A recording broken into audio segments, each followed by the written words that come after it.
If you look up Occam's razor, you'll find a lot of people telling you it's also known as the law of economy or the law of succinctness. Then those same people will turn around and define Occam's razor as a general principle that generally recommends going with the theory that makes the fewest new assumptions.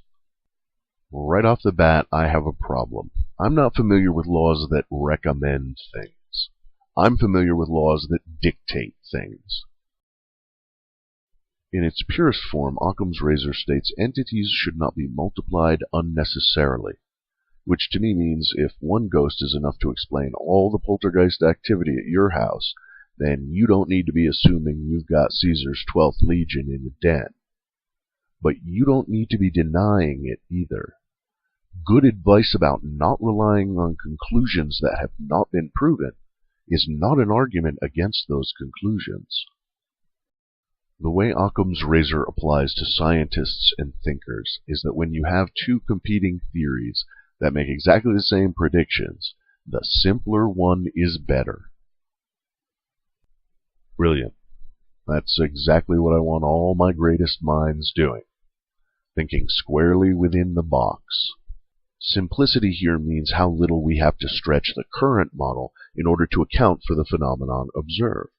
The less the theory needs to stretch the current model in order to explain the phenomenon, the more simplistic and preferred said theory is.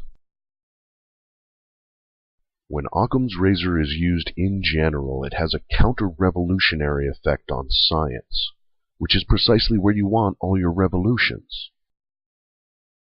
Not to mention the fact that the simplest of all solutions is God, and that science chose not to employ Occam on that topic. Did you ever hear some schmuck say, "If you hear hoof prints, think horses, not zebras"? Well, that schmuck was probably at war. Lives hung in the balance. Time was of the essence. You have multiple decisions that all need to be made simultaneously. The only way to deal with that is to start with one. Make your best guess with the information available so you can get on to the next decision. This is where Occam's razor shines. However, for those of us who are not at war, with a little more leisure time on our hands to ponder and observe the questions on a deeper level, Occam's razor is a passport to cheap thinking and sloppy research. If you have the time to find out, then do so openly and honestly.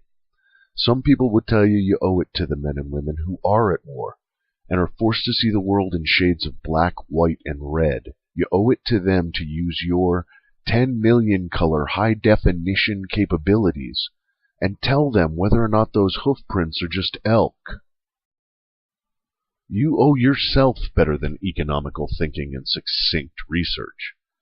But you can be damn well sure if I ever send my boys to war, my thinking will be embarrassingly rich, and my research will pay close attention to the slightest detail.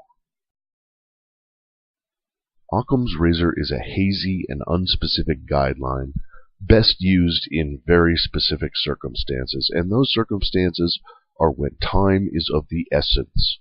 Occam's razor is not a surgical scalpel, meticulously slicing away the unnecessary. It is a large, blunt instrument which can be used to solve multiple problems with a single swing of it. I have the time. I don't need Occam telling me what and what not to assume. Unless, of course, you have something invested in the current model, and would only ever want to see it change slightly and slowly.